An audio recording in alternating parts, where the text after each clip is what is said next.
स्वामी अभेदानंद जी महाराज श्री शारदा देवी स्तोत्र में लिखছেন प्रकृतिं परमां अभयां वरदां नररूपधरां जनतापहारां शरणागत सेवक तोषकरीं प्रणमामि परां जननीं जगतां।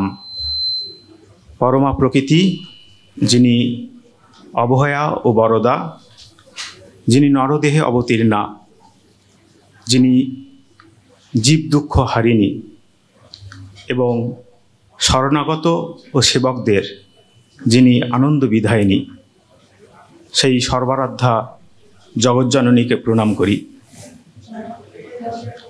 जननीं शारदां देवीं रामकृष्णं जगद्गुरुं पादपद्मे तयोश्रित्वा प्रणमामि मुहुर्मुहुः।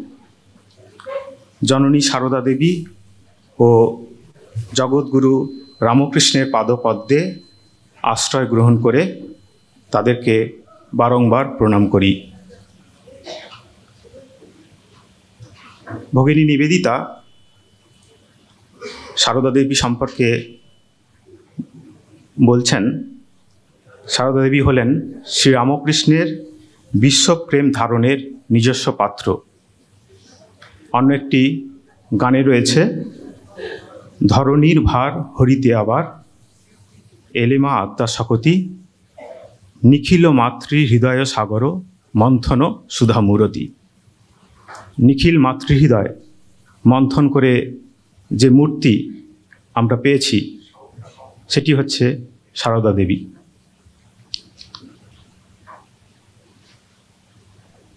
शास्त्र बोलছেন निराकारा विशाकारा कस्त्वां वेदितुम अर्हति। निराकारा आकार ग्रहण करें केन? उपासनाकं कार्यार्थं श्रेयसे जगतामपि। যারা ভক্ত মুমুক্ষু তাদের মোক্ষদ্বার উন্মুক্ত করার জন্য এবং জগৎ কল্যাণের জন্য মাতৃরূপিণী পরমা শক্তি পৃথিবীতে অবতীর্ণ হন। এবারে আমাদের মহামায়া শারদা দেবী বহুরূপে শতরূপে আমাদের কৃপা করবার জন্য শ্রীরামকৃষ্ণের সঙ্গিনী হিসেবে এই যুগে অবতীর্ণ হয়েছেন।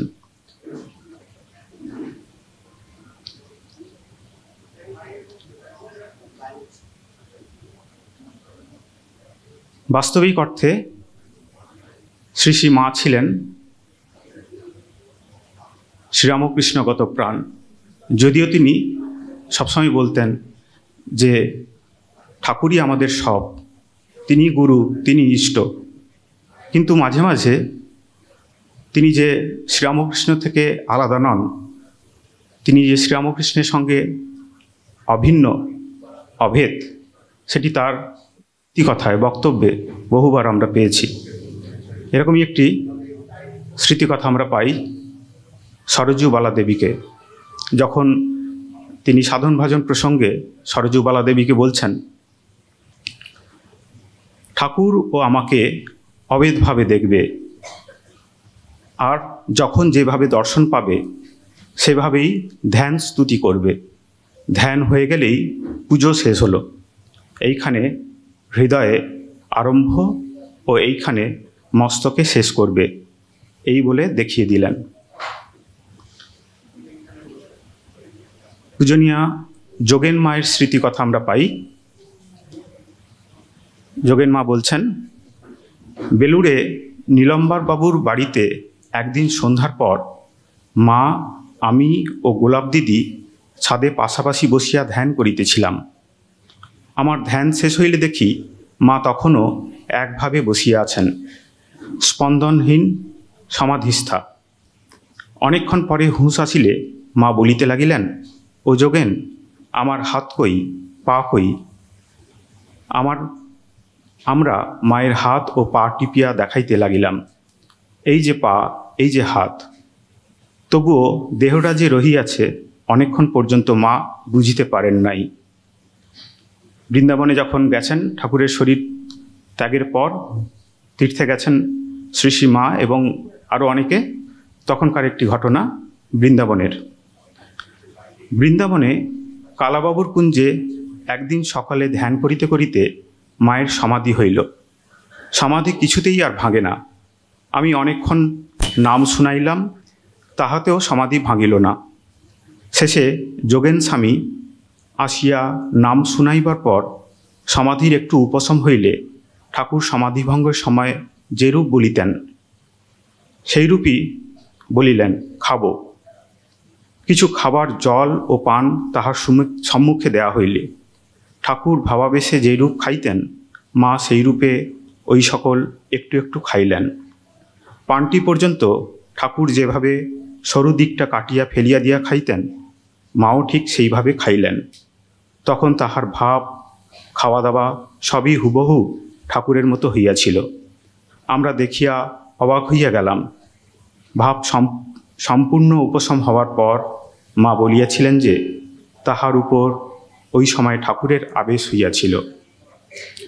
যোগেন স্বামী মায়ের ঐরূপ ভাবাবস্থার সময় কয়েকটি প্রশ্ন করিয়া ঠাকুর যেরূপ উত্তর দিতেন ঠিক সেইরূপ উত্তর পাইয়াছিলেন। অবেদানন্দজি স্তোত্রতে লিখছেন, রামকৃষ্ণগত প্রাণাম তন্নাম শ্রবণ প্রিয়াম তদ্ভাব রঞ্জিতাকারাম প্রণমামি মুহুর্মুহ। যিনি রামকৃষ্ণগত প্রাণ, রামকৃষ্ণ নাম শ্রবণে যিনি আহ্লাদিত হন, শ্রীরামকৃষ্ণের ভাবে যার দেহ মন রঞ্জিত, তাকে পুনঃ পুনঃ প্রণাম করি। বাস্তবিক অর্থে সারদা দেবীর দেহ মন রামকৃষ্ণ ভাবে রঞ্জিত।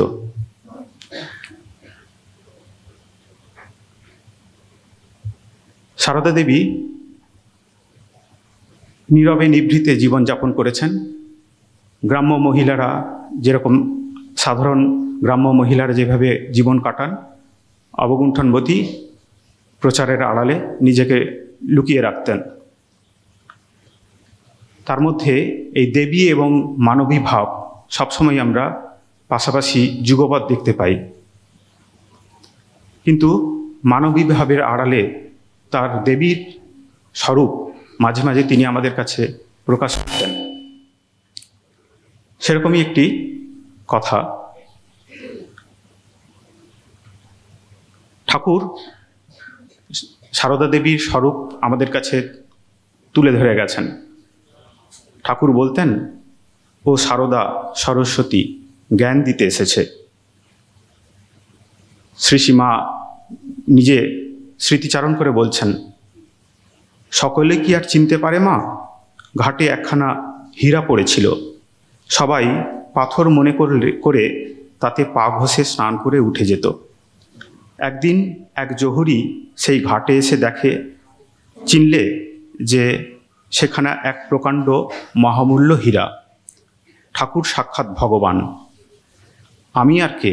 আমি ভগবতী। স্বামী অরূপানন্দজির একটি স্মৃতিকথা আমরা পাই। অরূপানন্দজিকে মা বলছেন, যখন আমার কোনো ভক্তকে মনে পড়ে, আমার প্রাণ ব্যাকুল হয়, তখন হয় সে নিজে আসে, নয় তার চিঠিপত্র আসে। এই যে এখানে এসেছো, একটা কিছু ভাব নিয়ে এসেছো, হয়তো জগন্মাতা ভেবে এসেছো। শ্রীসীমা নিজের সম্বন্ধে কদাচিৎ এই ভাবের কথা বলিতেন। পরে শিবুদাদার মুখে শুনিয়াছি, ঠাকুরের দেহত্যাগের পর একবার মা কামারপুকুর হইতে জয়রামবাটি আসিতেছিলেন। সঙ্গে শিবুদাদা তখন ছেলে মানুষ, কাপড়ের পুটলি লইয়া। জয়রামবাটির প্রায় কাছে মাঠের মধ্যে আসিয়া শিবুদাদার হঠাৎ কিরূপ মনে হওয়ায় দাঁড়াইয়া পড়েন। মা কিছু দূর আসিয়া পেছনে কাহারও পায়ের শব্দ শুনিতে না পাইয়া ফিরিয়া দেখেন শিবুদাদা দাঁড়াইয়া রহিয়াছেন। মা বলিলেন, ও কিরে শিবু, এগিয়ে আয়। শিবুদাদা বলিলেন, একটি কথা বলতে পারো? তাহলে আসতে পারি। মা, কি কথা? শিবুদাদা, তুমি কে বলতে পারো? মা, আমি কে? আমি তোর খুড়ি।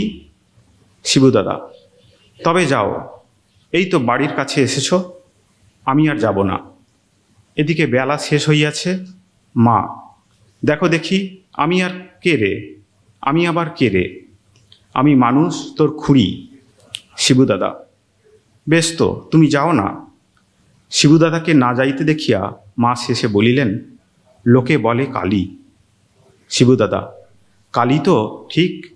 মা: হাঁ।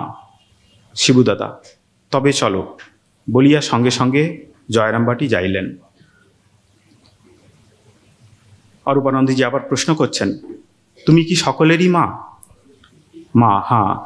অরূপানন্দজি: এইসব ইতর জীবজন্তুরও? মা: হাঁ, এদেরও। অরূপানন্দজি: তবে ওরা এত কষ্ট পাচ্ছে কেন? মা: ওদের এসব জন্ম এই, অর্থাৎ ইতর জীবজন্তুর এই সকল জন্মে এই প্রকারই হইয়া থাকে। আরেক দিনের ঘটনা, উদ্বোধন মায়ের বাড়ি, 2রা মাঘ 1318 বঙ্গাব্দে ঘটনা এটি। অরূপানন্দজি মাকে প্রশ্ন করছেন, মা, ভগবান দর্শন মানে কি জ্ঞান চৈতন্য লাভ না আর কিছু? মা: জ্ঞান চৈতন্য লাভ না তো আর কি, নতুবা কি দুটো শিং বেরোয়? এই জ্ঞান চৈতন্য বলতে কি বোঝায়, বা এই জ্ঞান চৈতন্য লাভ হলে আমাদের জীবনে কি পরিবর্তন আসে, এটি একটু ব্যাখ্যা করার প্রয়োজন রয়েছে। জ্ঞান চৈতন্য লাভ হলে প্রথমে আমাদের যেটি হয়, মৃত্যু ভয় চলে যাবে। দেহ বিনাশী, দেহের বিনাশ আছে, কিন্তু আত্মা অবিনাশী। আত্মার এই অবিনাশী যে সত্তা, এই সম্পর্কে আমাদের একটি দৃঢ় ধারণা হবে। দ্বিতীয়, সবসময় আমরা বিচারশীল হব, কোনটি সৎ কোনটি অসৎ। যেটি অসৎ বস্তু সেটি থেকে মনকে তুলে নিয়ে সৎ বস্তু ভগবানে সবসময় মনকে অর্পণ করতে হবে। তৃতীয় যে পরিবর্তন আসবে সেটি হচ্ছে মনে একটি প্রশান্তি থাকবে, সারাক্ষণ মনের মধ্যে একটি আনন্দের ভাব ফল্গুধারার মতো যেন বইতে থাকবে, এবং সেই ব্যক্তির সংস্পর্শে যারা আসবেন তারাও সেই প্রশান্তির স্পর্শ অনুভব করতে পারবেন। চতুর্থত, রাগ, বিরক্তি, ঘৃণা, হিংসা, এগুলি যে জীবের যে লক্ষণ, জীবত্বের লক্ষণ, এগুলি অনেক কমে যাবে। তিনি হয়তো রাখতে পারেন, কিন্তু রাখলেও রাগটা বেশিক্ষণ স্থায়ী হবে না, এবং সবসময় তিনি দিব্য স্বরূপ সম্পর্কে সচেতন থাকবেন সব সময়। আর যোগের দিক থেকে যদি বলা হয়, তাহলেও তিনি যখন ধ্যান করবেন তখন আমাদের ইন্দ্রিয়জয় যে অনুভব, জ্ঞানেন্দ্রিয়ের যে সমস্ত পারসেপশন আমরা সবসময় গ্রহণ করছি জগৎ থেকে, তার চিন্তা ছাড়া দীর্ঘক্ষণ তিনি স্বস্বরূপে অবস্থান করতে পারবেন। তার যে দিব্য স্বরূপ, সেই স্বরূপ সম্পর্কে তিনি সচেতন হবেন এবং সেই স্বরূপে দীর্ঘক্ষণ অবস্থান করতে পারবেন।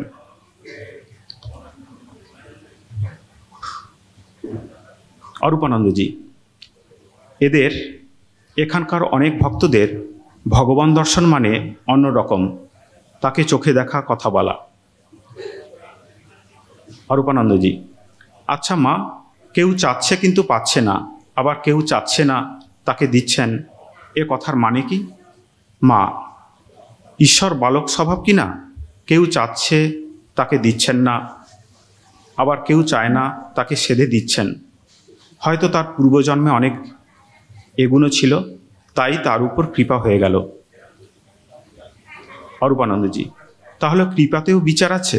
মা: তা আছে বই কি, যার যেমন কর্ম করা থাকে, কর্ম শেষ হলেই ভগবান দর্শন হয়, সেটি শেষ জন্ম। উদ্বোধনে আরেক দিনের এরকম স্মৃতিকথা অরূপানন্দজির। অরূপানন্দজি বলছেন, বাসনা থেকেই ভোগ।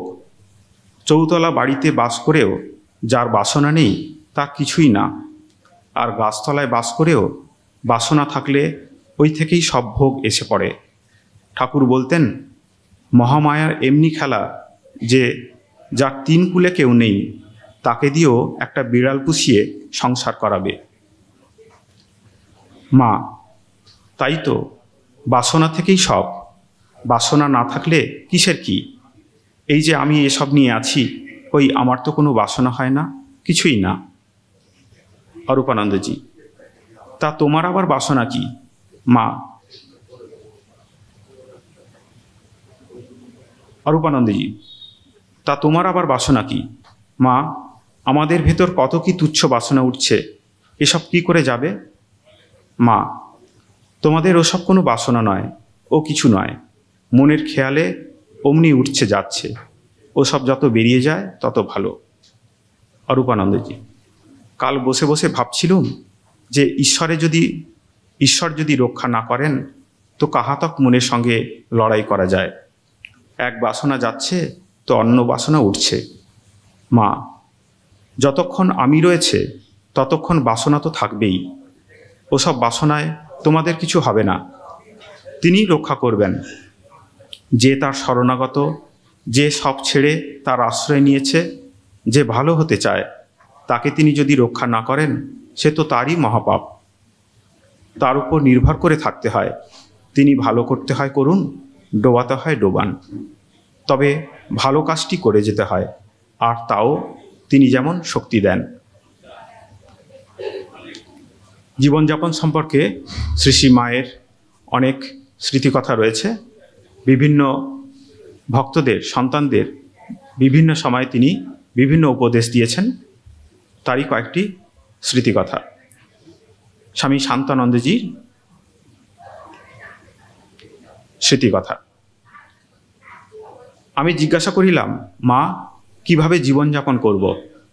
মা বলিলেন, যেমন করছো ওইভাবেই কাটিয়ে যাও।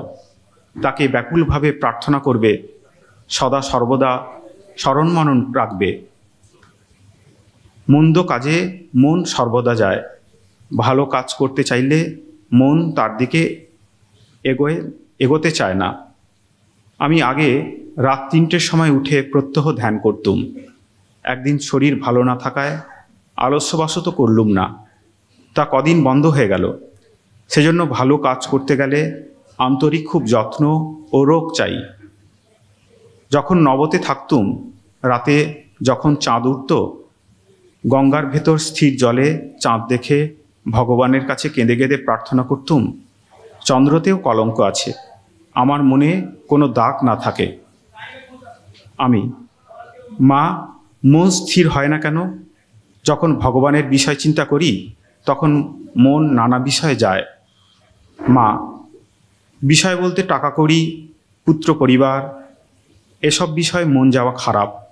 কাজকর্ম সম্বন্ধে মন তো যাবেই। ধ্যান না হয় জপ করবে, জপাত সিদ্ধি, জপ করলেই সিদ্ধি লাভ করবে। ধ্যান হলো ভালো, না হয় জোর করে ধ্যান করবার দরকার নেই।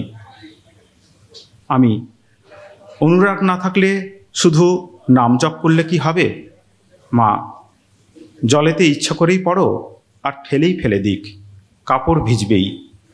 নিত্য ধ্যান করবে, কাঁচা মন কিনা, ধ্যান করতে করতে মন স্থির হয়ে যাবে। সর্বদা বিচার করবে যে বস্তুতে মন যাচ্ছে তা অনিত্য চিন্তা করে ভগবানে মন সমর্পণ করবে। জীবনযাপন সম্পর্কে শ্রী নলিন বিহারী সরকার একটি স্মৃতিকথা আমরা পাই।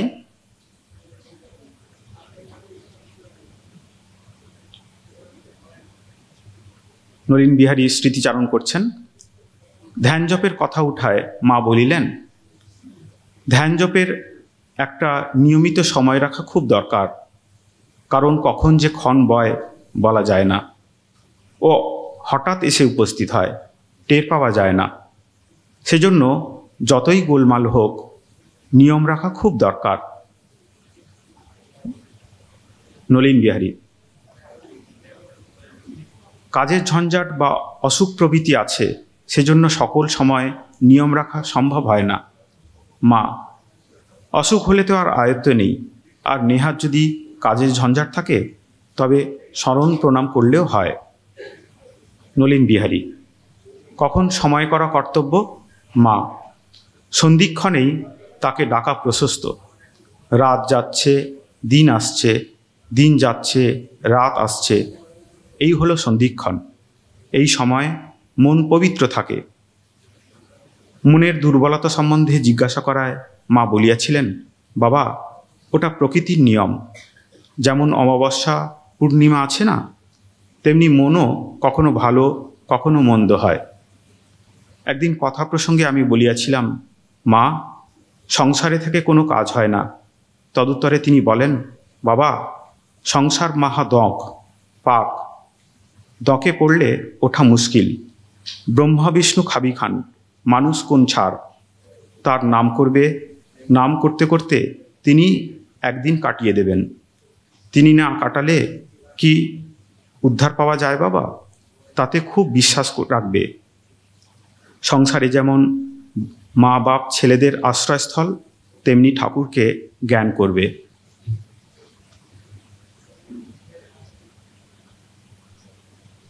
জীবনযাপন সম্পর্কে কুমুদ বন্ধু সেনের আরেকটি স্মৃতিকথা। একদিন মাকে বললাম, ধ্যানের সময় ভালোভাবে মনঃসংযোগ করতে পারছি না। আমার মন বড়ই তরল চঞ্চল। মা হেসে উত্তর দিলেন, ওটা কিছু নয়। মনের ওই স্বভাব চোখ এবং কানের মতোই। নিয়মিত ধ্যান জপ করে যাও। ভগবানের নামের আকর্ষণ ইন্দ্রিয়ের আকর্ষণ থেকে অনেক বেশি শক্তিশালী। নিয়মিত অভ্যাস করলে সময় সব ঠিক হয়ে যাবে। সব সময় ঠাকুরের কথা ভাববে। তিনি তোমাকে সর্বক্ষণ দেখছেন। তোমার ত্রুটি সম্পর্কে একদম চিন্তা করবে না।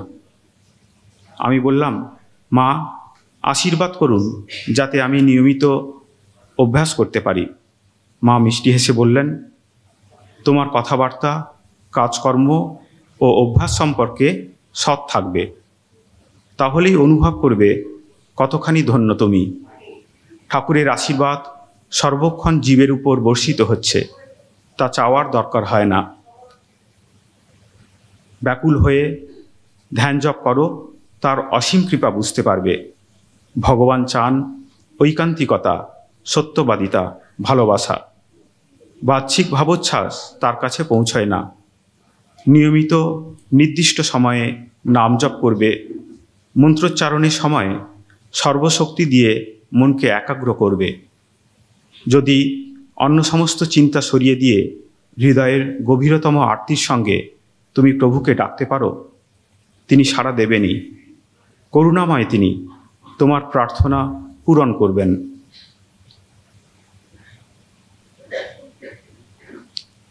আধ্যাত্মিক জীবনযাপনের আরেকটি বড় দিক হচ্ছে ঈশ্বরের শরণাগতি। সব কিছু ছেড়ে ঈশ্বরের শরণাগত হয়ে থাকা। মা তার দিক নির্দেশ আমাদের কাছে করছেন। স্বামী বীরেশ্বরানন্দজির স্মৃতিকথা এটি। মাঝে মাঝে ভক্তেরা মাকে বলতো, মা, আমাদের কিছুই হচ্ছে না, ধ্যান জপ করি কিন্তু তাতেও কোনো আনন্দ পাই না। মা বলতেন, ও কথা অনেকেই এসে বলে আমাকে, কিন্তু তারা রোজ 10-15 হাজার জপ করুক দেখি, তখন কেমন আনন্দ না পায় দেখব। এটি মা প্রায়ই বলতেন। মা আরও বলতেন, মুনি ঋষিরা ঈশ্বর লাভের জন্য কত জন্ম কাটিয়েছেন তপস্যা করে, আর তোমরা ঈশ্বর লাভ করতে চাও কিছু না করে ফাঁকি দিয়ে? বিনা চেষ্টাতেই কি তা সম্ভব? যা চাও তা পেতে গেলে উঠে পড়ে লাগতে হবে। সবাই আসে আর বলে কৃপা কৃপা। কৃপা কি করবে? কৃপা গিয়ে ফিরে আসে। কৃপা যার কাছে এলো, সে যদি প্রস্তুত না থাকে তাহলে কৃপা এসেও ফিরে যাবে। তবে মা সবাইকে উৎসাহ দিয়ে বলতেন, এ যুগে শ্রীরামকৃষ্ণ এসে ঈশ্বর লাভের পথ প্রশস্ত করে দিয়ে গেছেন। যে কেউ একটু উদ্যোগী হয়ে ঈশ্বর চিন্তা করবে, সেই তাকে পেয়ে যাবে।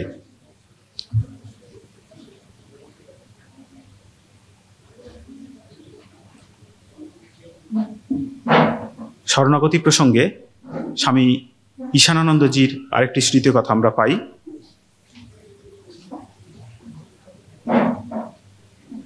ঈশানানন্দজি স্মৃতিচারণ করছেন। একদিন মা বলিতেছেন, এত জপ করলামই বলো আর এত কাজ করলামই বলো, কিছুই কিছু নয়। মহামায়া পথ ছেড়ে না দিলে কার কি সাধ্য? হে জীব, শরণাগত হও, কেবল শরণাগত হও, তবেই তিনি দয়া করে পথ ছেড়ে দেবেন। এই বলিয়া কামারপুকুরের অবস্থানকালে ঠাকুরের জীবনের একটি ঘটনা বলিলেন। একবার কামারপুকুরে জ্যৈষ্ঠ মাসের দিন বৈকালে খুব বৃষ্টি হয়ে মাঠ সব জলে উপচে গেছে। ঠাকুর ডোমপাড়ার কাছে নিচু সদর রাস্তা দিয়ে কতখানি জল ভেঙে মাঠে শৌচে যাচ্ছেন। সেখানে অনেকে মাগুর মাছ উঠেছে দেখে লাঠি দিয়ে মারছে। একটি মাগুর মাছ ঠাকুরের পায়ে পায়ে কেবল ঘুরছে। তাই দেখে তিনি বলছেন, এটিকে মারিস নে রে, এটি আমার পায়ে পায়ে শরণাগত হয়ে কেমন ঘুরছে। কেউ যদি পারিস তো একে পুকুরে ছেড়ে দিয়ে আয়। তারপর নিজেই সেটিকে ছেড়ে দিয়ে এসে বাড়িতে বলছেন, আহা, কেউ যদি এইরকম শরণাগত হয় তবেই সে রক্ষা পায়। গীতাতেও আমরা পাই, শ্রীকৃষ্ণ বলছেন, সর্বধর্মান পরিত্যাজ্য মামেকং ব্রজ অহং তাং সর্বপাপেভ্য মোক্ষয়ী স্বামী মাসুচ। সর্বধর্ম বলতে এখানে মধুসূদন সরস্বতী তিনটি অর্থ করেছেন: বর্ণ ধর্ম, আশ্রম ধর্ম এবং সামান্য ধর্ম, জীবের যে ধর্ম। এবং অধর্ম মানে নিন্দিত যে সমস্ত কর্ম। সকল ধর্মাধর্মের অনুষ্ঠান পরিত্যাগপূর্বক গর্ভ, জন্ম, জরা ও মৃত্যু বর্জিত পরমেশ্বরূপ একমাত্র আমার শরণাগত হও। আমার থেকে অতিরিক্ত কোনো বস্তুই নাই। এরূপ দৃঢ় নিশ্চয় হয়ে আমাকে সদা স্মরণ করো। তুমি এইরূপ নিশ্চিত বুদ্ধিযুক্ত ও স্মরণশীল হলে তোমার কাছে আমি আমার স্বাত্মভাব, নিজের যে ভাব প্রকট করে সকল ধর্ম বন্ধন রূপ পাপ থেকে তোমাকে মুক্ত করব। অতএব শোক করো না। শ্রী শ্রী মা বলছেন, তার শরণাগত হয়ে থাকা ভালো। যে ঠাকুরের শরণাগত হয় তার ব্রহ্মসাপেও কিছু হয় না। সুখদেব তো ডেউ পিঁপড়ে, অনন্ত তিনি, তার কি বুঝবে? তিনি ঠাকুর একটি দেখা প্রত্যক্ষদর্শী লোক। তিনি সব দেখছেন, তিনি সব জানেন। তার কথা বেদ বাক্য। তিনি ঠাকুর মহেশ্বর, তিনি মহেশ্বরী, তিনি সর্বদেবময়, তিনি সর্বজীবময়। তাতে সব দেবদেবীর পূজা হয়। দেখো মা, এ শরীর নিজের শরীর দেখিয়ে দেব শরীর যেন। ষষ্ঠী, শীতলা তারা তো আমারই অংশ। ভগবান না হলে কি মানুষে এত সহ্য করতে পারে? আমার দয়া যার উপর নেই সে নেহাত হতভাগ্য। আমার দয়া যে কার উপর নেই বুঝি না, প্রাণীটা পর্যন্ত। বলরামবাবু বলতেন, ক্ষমারূপা তপস্বিনী। আমি কখনো কখনো দয়ায় আত্মহারা হয়ে যাই, ভুলে যাই যে আমি কে।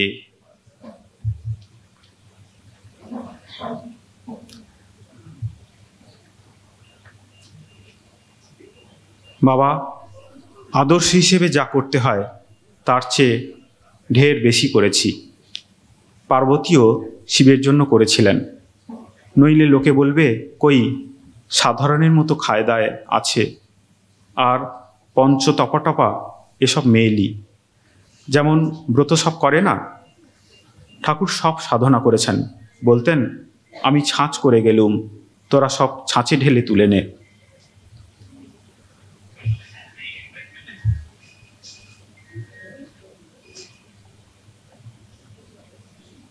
জীবনযাপন প্রসঙ্গে আরেকটি স্মৃতিকথা আমরা পাই, ব্রহ্মচারী অশোক কৃষ্ণের স্মৃতিকথা। মা, আপনার অবর্তমানে কার কাছে যাব, কি হবে, ভাবতে গেলে বড় ভয় হয়। মা বলিলেন, কেন? এই রাখাল টাখাল এইসব ছেলেরা রয়েছে, এরা কি কম? তুমি তো রাখালকেও খুব ভালোবাসো, তার কাছে জিজ্ঞাসা করে নেবে। কি আর জিজ্ঞাসাই বা করবে? বেশি জিজ্ঞাসা করা ভালো নয়। একটা জিনিস হজম করতে পারে না, আবার 10টা জিনিস মনের মধ্যে পুরে এটা না ওটা, কেবল এই চিন্তা। যে জিনিস পেয়েছ তাইতে ডুবে যাও, জপ ধ্যান করবে, সৎসঙ্গে থাকবে, অহংকারকে কিছুতেই মাথা তুলতে দেবে না। দেখছো না রাখালের কেমন বালক স্বভাব, এখনো যেন ছোট ছেলেটি। শরৎকে দেখো না, এত কাজ করে, কত হাঙ্গামা পোহায়, মুখ বুজে থাকে। ও সাধু মানুষ, ওর অত সব কেন? ওরা ইচ্ছা করলে দিনরাত ভগবানে মন লাগিয়ে বসে থাকতে পারে। কেবল তোমাদের মঙ্গলের জন্য এদের নেমে থাকা। এদের চরিত্র চোখের সামনে ধরে রাখবে, এদের সেবা করবে, আর সর্বদা মনে ভাববে আমি কার সন্তান, কার আশ্রিত। যখনই মনে কোনো কুভাব আসবে, মনকে বলবে তার ছেলে হয়ে আমি কি এ কাজ করতে পারি। দেখবে মনে বল পাবে, শান্তি পাবে। ঠাকুরমা স্বামীজি নিজেদের এবং তাদের অন্যান্য ত্যাগী সন্তানেরা সাধন ভজনের মাধ্যমে নিজেদের জীবন দিয়ে, কর্ম দিয়ে আমাদের সামনে একটি আদর্শ তুলে ধরে দিয়ে গেছেন, একটি রূপরেখা তুলে দিয়ে গেছেন, যে পথকে অনুসরণ করে আমরা সেই আদর্শ স্বরূপ হতে পারব। ঠাকুরমা স্বামীজির জীবন হচ্ছে সেই আদর্শ। মা আরেকটি জায়গায় বলছেন, তিনি সকলের মা, জগৎ জননী তিনি। জীবকে আশ্বাস দিয়ে বলছেন, প্রারব্ধে ভোগ ভুগতেই হয়, তবে ভগবানের নাম করলে এই হয়, যেমন একজনের পা কেটে যাবার কথা ছিল, সেখানে একটা কাটা ফুটে ভোগ হলো। আমার ছেলে হয়ে তুমি কি রসাতলে যাবে? অন্য একজন সন্তান মাকে কাছে কোনো অভিযোগ করেছেন যে আমার কি হবে। মা তার উত্তরে বলছেন, আমার ছেলে হয়ে তুমি রসাতলে যাবে? এখানে যে এসেছে যারা আমার ছেলে, তাদের মুক্তি হয়ে আছে। বিধির সাধ্য নেই যে আমার ছেলেদের রসাতলে ফেলে। তোমাদের পেছনে এমন একজন রয়েছেন, যিনি সময় আসলে তোমাদের সেই নিত্যধামে নিয়ে যাবেন।